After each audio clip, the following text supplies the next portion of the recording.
how's everyone doing? So I'm just gonna do a quick update on what I've been doing.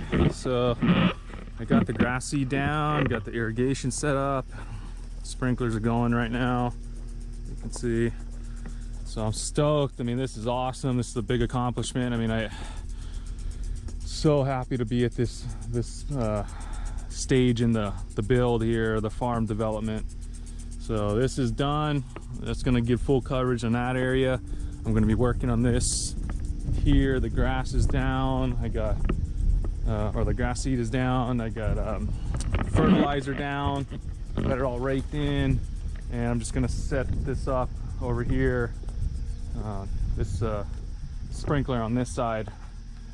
So it's just one of these Orbit impact sprinklers. These work really well. They have really good coverage. It's such a big area it can cover. I mean, that one right there is covering more than that whole pad, including the hill. So that's awesome. You can see my sprinklers are going down below here for this area. I got 3 of those Orbit sprinklers set up down there, so that gives good coverage on that area. So I'll just need one on this spot as well, and I'll kind of show you guys how I'm just going to set this up. It's going to be just a quick video on this. I just wanted to give you guys an update as well on what we're doing. Judah's over there kind of cleaning up some spots with the track loader, just moving some of those rocks and picking the last of them by hand. And we're getting there. We're getting stuff done. So I do have this rain drip timer. I just had these laying around.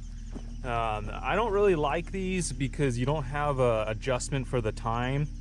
They are really simple, and they probably in the long run may last longer because of that. But the only problem is you can't set it to a specific time. You only can do it, you only can set the frequency and the run time. You do have a manual setting, but that's it. You don't have a time, so you gotta have to time it to figure out when you're gonna set it. So you'll set it to run at a specific time, or manually, and then you got to figure out, okay, you can set it to 8 hours later, or every 8 hours, every 6 hours, 12 hours, whatever you want. But that initial time set, you're gonna have to do it at that actual time, so which kind of sucks. If you have multiples of these on one system and you want it to run at different times, it's really difficult. So that's why I don't like this. But if for just one setup, not a big deal. I'm gonna run this at every 8 hours for now. To me, it doesn't really matter what time. If I put it at 8 hours, it's gonna run at night and during the day. I'm gonna do that for the first probably 5 days to get the ryegrass seed to come up, and I just want to make sure it doesn't dry out during the day. I know it's not good to run sprinklers during the day, but the goal for me is just to keep the moisture level high so the grass seeds doesn't dry out or they don't cook in the sun. So it's really just to bring the temperature down as well. I know most of the water is going to get evaporated, but it's not. That's not the goal here. It's about keeping the temperature and the moisture levels up, or the temperature down, moisture level up. So just gonna show you guys here. It's just a simple setup. I mean, it's sorry about that. My tripod is having issues.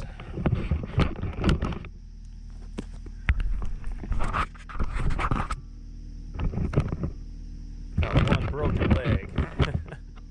Okay, so you just screw this in. I mean, really simple setup. I like this kind of system here.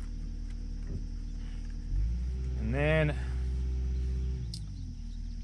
this is going to screw into that, but I'm going to set it up on the irrigation line first.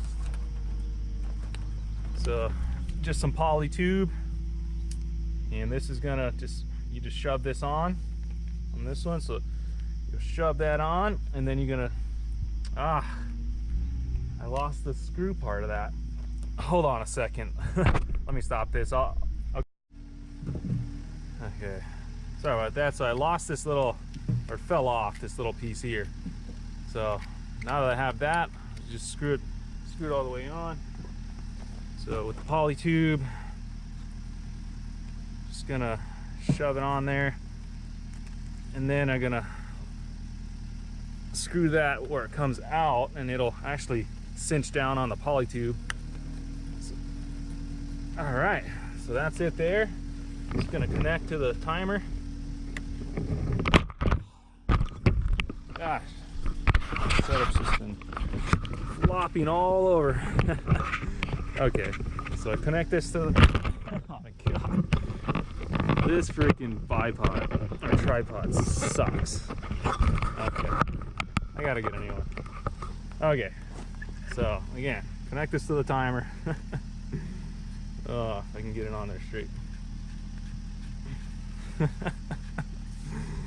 Oh man, epic fail on this video so far. Okay, so super simple.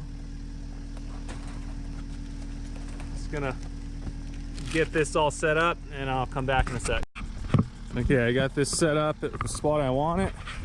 I'm just gonna run the poly tube out here and connect that. Really easy. You just kind of cinch that right onto the poly tube, just shove it on, wiggle it on, and then that's gonna screw right to the sprinkler and I'll be done.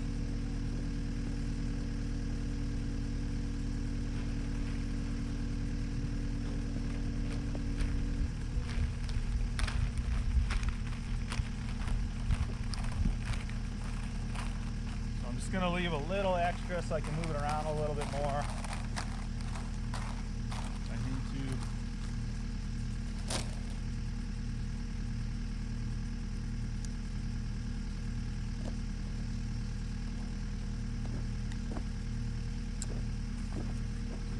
So again, poly tube, this just goes right on.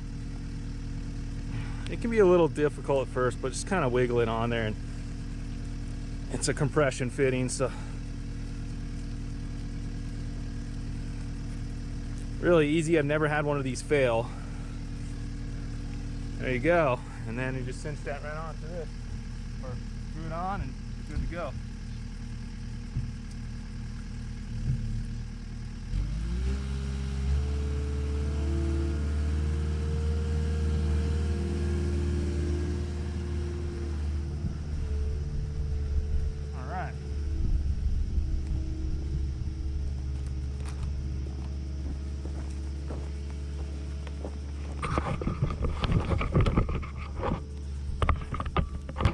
It's that easy. Let's turn this timer on and see what kind of coverage I get. Let me move this other camera here. So that's working good up there. Looks like it's soaking the whole area. I need it to be wet. I'll go check it out after.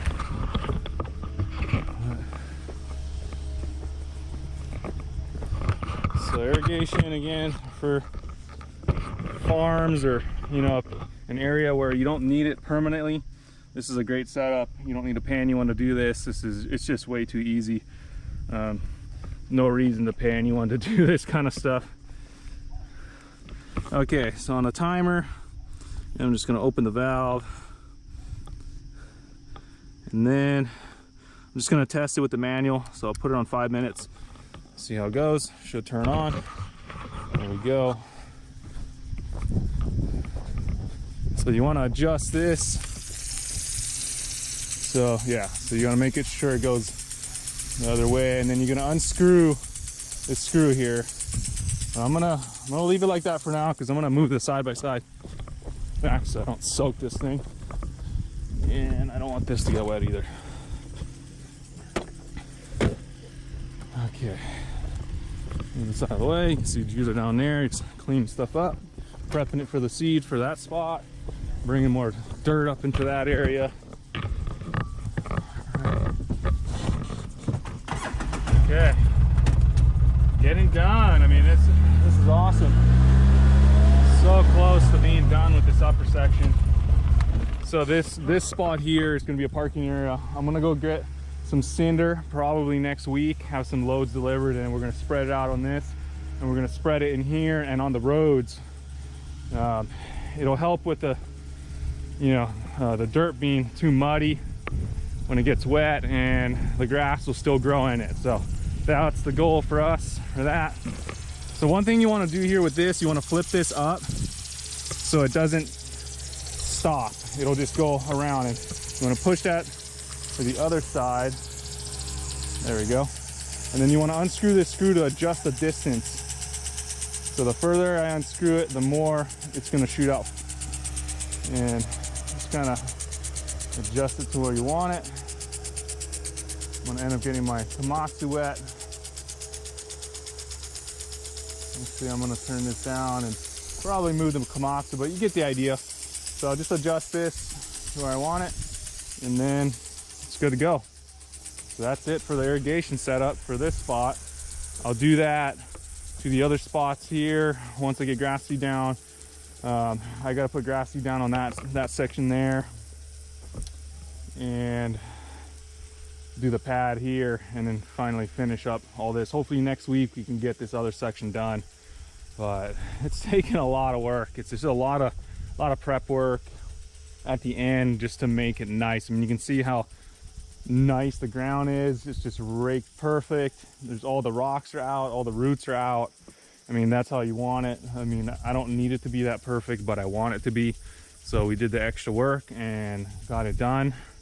And it's gonna be like a golf course up here. I mean, I'll have my different holes. We can start up here, and then I got all my pads, and it'll be a mini golf course. So I guess I could just call it Wesley World. Maybe I can sell tickets for this place. Anyway, so that's just a quick video on how to set up just quick irrigation for areas that are not permanent. Again, if you want permanent, you might want to go with some PVC and just a higher quality system. But you know, I've had really good luck with this, and even in long-term, you know, setups where it's 3, 4, 5 years, I've never had it fail. The only things you're gonna have to replace is the timers. So the timers will last maybe 2, 3 years if you're lucky, and then you're gonna have to replace it, but not a big deal. I mean, you know, you can get them for about 20 bucks, so it's not bad. Everything else, these sprinklers actually last quite a while. I've had them running at another property that I set up, and they've been running for almost 5 years now. And we've had one fail, just a little spring on it, and that was it after 5 years.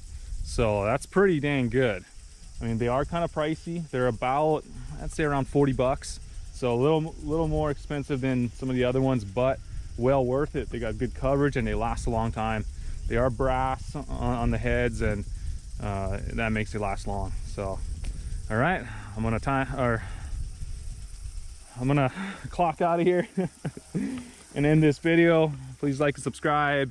I'll have some other cool videos coming up. I'll be posting some tea videos and more excavation and a few welding videos. So stick around.